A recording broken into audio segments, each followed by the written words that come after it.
So now we're going to be in section 3. We're talking about Northern Europe, the industrialization of the region, culture and artwork in Northern Europe. Britain's status as an island has been a geographic advantage in her history. Now, typically, when we're talking about geography and islands, you're talking about the idea that the only way to get to you, especially in ancient times, was by boat.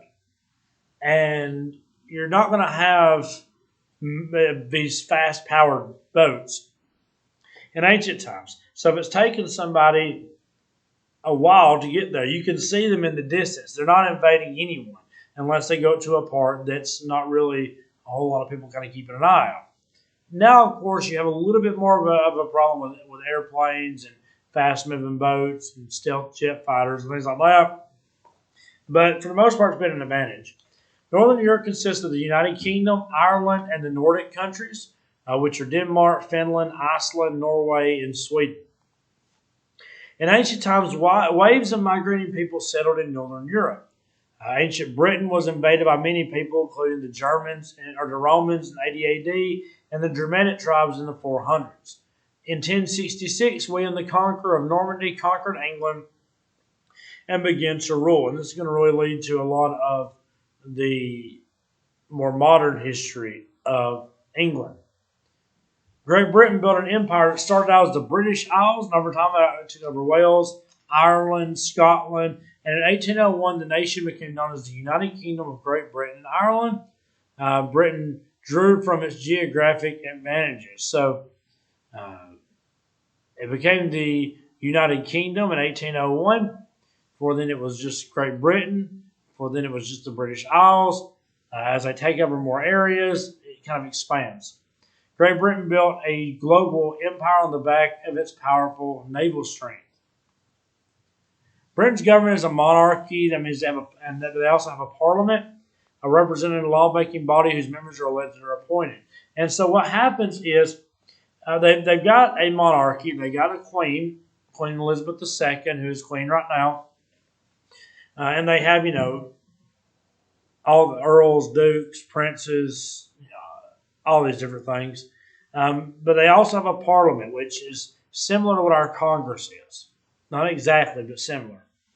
Over the centuries, English rulers lost power to parliament, so a more representative government emerged. This is seen by the English nobles in 1215 made the king sign the Magna Carta, which said that they granted English nobles certain rights. When the Magna Carta was basically forced on the king at the time, it was basically said, sign this or we're going to kill you, because that's the way they put it to him. They threatened his life if he didn't sign the Magna Carta.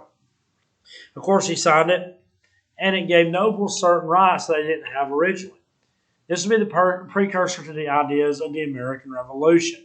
A lot of the people that was instrumental in the American Revolution would look back on this and say, hey, we need to do what they did back in 1215.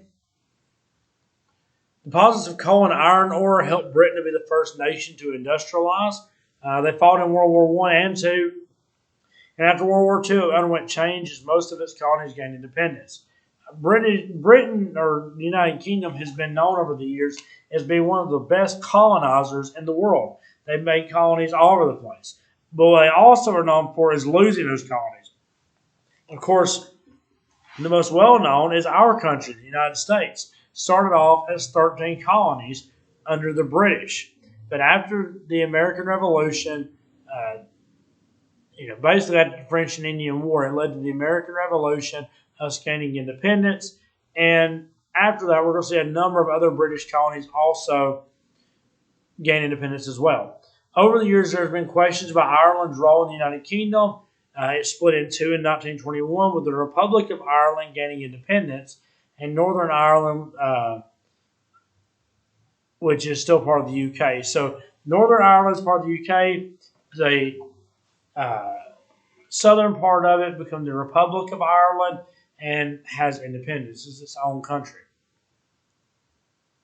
Sweden and the United Kingdom's booming industry. They also benefit from natural resources. You have what's called Silicon Glen, which is the section of Scotland between Glasgow and Edinburgh. We have Silicon Valley here.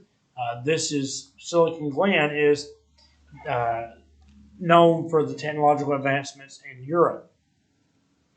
Most nations in this region joined the European Union or the EU. There's been recent history with the British backing out of that and getting out of the European Union. That's kind of been a big deal right now. The euro is a common currency for the European Union, and Denmark disagreed with the common currency and opted out of adopting the euro. So Denmark was like, I don't like this idea of us having a common currency. I'm out.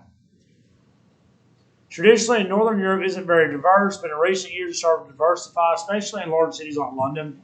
The Nordic countries have brought out many people to the spotlight, such as Ingmar Bergman, which was a Swedish director.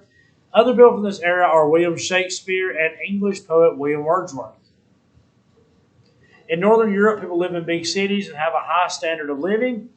They have more women in politics than most places. Of course, one of the most well-known is Margaret Thatcher. She was a very influential woman in politics. Of course, right now they have a queen that's ruling. And so they have a wider range of women in politics in most places. There are many social welfare programs in Northern Europe, especially in Finland, Norway, Sweden, that give families a yearly allowance to raise their children. They also have national health insurance. And that's what you hear a lot about here is people wanting to get universal health care, which is where the government basically runs it and gives everybody health care. Of course, I'm not getting into the debate about all that stuff, but that is something that a lot of places in Northern Europe have that people in the United States would like to see here. Certain Northern European customs have become widely known, such as British afternoon tea. And people in Finland take a hot sauna before plunging in a cold bath or an icy lake. I ain't doing that. I don't mind the hot sauna part, but I ain't jumping in an icy lake.